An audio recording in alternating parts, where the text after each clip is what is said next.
কাঁঠালের পুষ্টিগুণ সম্পর্কে আমরা কম বেশি সকলেই জানি। আর আজকে আমি আপনাদেরকে কাঁঠালের বীজ দিয়ে একটা মজাদার রেসিপি তৈরি করে দেখাবো। আসসালামু আলাইকুম সবাইকে, আশা করি আপনারা সকলেই ভালো আছেন। ভিডিওটি শুরু করার পূর্বে সবার কাছে আমার একটা রিকোয়েস্ট থাকবে, অবশ্যই আমার চ্যানেলটি সাবস্ক্রাইব করবেন আর লাইক কমেন্ট করতে ভুলবেন না। আজকে আমি তৈরি করে দেখাবো কাঁঠালের বীজের হালুয়া বা বরফি। আর এই হালুয়া তৈরি করার জন্য যেসব উপাদান লাগবে সেগুলো হচ্ছে কাঁঠালের বীজ, যেটা কিনা আমি সেদ্ধ করে বেটে নিয়েছি। এরপর লাগবে liquid milk 1 cup, powder milk 1 cup, পরিমাণ মতো চিনি, বাদাম এবং কিশমিশ। এছাড়া মশলা লাগবে একটা দারুচিনি, একটা সাদা এলাচ আর তেজপাতা। আমি এখানে প্রায় 300 গ্রামের মতো কাঁঠালের বীজ নিয়েছি আর এর জন্য নিয়েছি 1 কাপ লিকুইড মিল্ক। লিকুইড মিল্কটা বেশি ব্যবহার করলে হালুয়াটা পাতলা হয়ে যাবে, যার ফলে আমি কম ব্যবহার করব।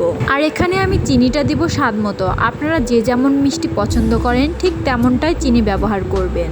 কাঁঠালের বীজের পরিমাণ অনুযায়ী আমি সবগুলো উপকরণ নিয়েছি। আপনারা যদি কাঁঠালের বীজের পরিমাণটা কম বেশি করেন তাহলে উপকরণগুলোর পরিমাণটাও কম বেশি করে নিতে পারেন। হালুয়া বানানোর জন্য প্রথমে আমি কাঁঠালের বীজগুলোর খোসা ছাড়িয়ে 2 ভাগ করে ভালো করে ধুয়ে নিয়েছি এবং সেগুলোকে একটা হাঁড়িতে সেদ্ধ হবার জন্য দিয়ে দিয়েছি। আমি এখানে উপরের যে ব্রাউন অংশটা আছে এটা সহ সেদ্ধ করতে দিয়েছি। বীজগুলো সেদ্ধ হয়ে গেছে, আমি এখন এর খোসাটা ছাড়িয়ে নেব। সেদ্ধ হওয়ার পর হাত দিয়ে একটু চাপ দিলে এই খোসাগুলো ছাড়িয়ে যাচ্ছে। আলু সেদ্ধ করার পর আমরা যেভাবে খোসাটা ছাড়াই সেভাবে এটা ছাড়াতে হবে। তবে আপনারা যদি এর থেকে অন্য কোনো ভালো উপায়ে খোসা ছাড়াতে পারেন তাহলে অবশ্যই সেটা ট্রাই করবেন, কেননা এভাবে খোসা ছাড়াতে আমার অনেক সময় লেগেছে। আমি এই বীজগুলো এখন পাটায় বেটে নিব। এটা আসলে মিক্সারেও করা যায়, তবে আমি পাটাতেই বেটে নেব।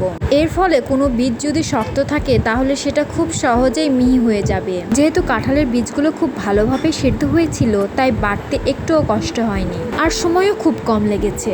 চুলায় আমি কড়াই বসিয়ে দিয়েছি আর এতে দিয়ে দিয়েছি 2 চা চামচ ঘি।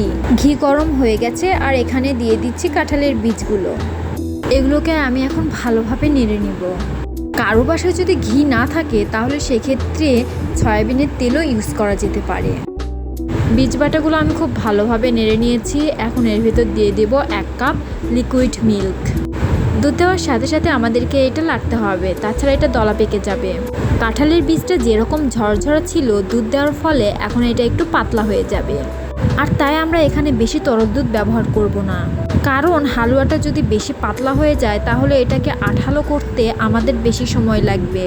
দুধ দিয়ে কিছুক্ষণ জাল করার পর এর ভিতরে আমরা পরিমাণ মতো চিনি দিয়ে দেব এবং এটাকে ভালোভাবে লাড়তে থাকবো। চিনি দেওয়ার ফলেও চিনিটা গলে গিয়ে এটা আরেকটু পাতলা হবে। এটার চারপাশটা ভালোভাবে লাড়তে হবে, তাছাড়া পুড়ে যাবে, যেমনটা আমার ভিডিওতে লক্ষ্য করছেন। চিনিটা পুরোপুরি গলে যাওয়ার পর আমি এর ভিতর দিয়ে দেব পাউডার মিল্ক। হালুয়ার প্রধান কাজই হচ্ছে এটা ভালোভাবে নাড়া, কেননা হালুয়াটা যদি ভালোভাবে নাড়া না হয় তাহলে এটা পুড়ে যাওয়ার সম্ভাবনা থাকে। হালুয়াটা আমাদের প্রায় হয়েই গেছে। এ পর্যায়ে আমরা এখন কিশমিশ বাদামগুলো দিয়ে দেব। এটা কতটা আঠালো হয়েছে অবশ্যই দেখতে পাচ্ছেন। আমাদের হালুয়া রেডি, এখন আমরা এটাকে নামিয়ে ফেলবো। তবে নামানোর পূর্বে আমি 1 চা চামচ ঘি দিয়ে আরেকটু ভালোভাবে নেড়ে নিব। এর ফলে ঘিয়ের স্বাদ এবং গন্ধ দুটোই হালুয়ার মধ্যে খুব ভালোভাবে পাওয়া যাবে। এবারে এটা পরিবেশন করার পালা। আপনারা চাইলে ছাঁচের মাধ্যমে এটি বিভিন্ন আকৃতির দিতে পারেন, অথবা আমার মতো এরকম ট্রেতেও রাখতে পারেন। ট্রেতে আমি প্রথমে একটু ঘি মাখিয়ে নিচ্ছি, এর ফলে হালুয়াটা ঠান্ডা হওয়ার পর খুব সহজেই উঠে আসবে। এবার আমি এই হালুয়াটাকে সেট করে দেব। তৈরি আমাদের কাঁঠালের বীজের হালুয়া বা বরফি। এটার টেস্ট কিন্তু দারুণ ছিল। আপনারা অবশ্যই একবার হলেও বাসায় ট্রাই করে দেখবেন। আজকের মতো এখানেই শেষ করছি। আল্লাহ হাফেজ।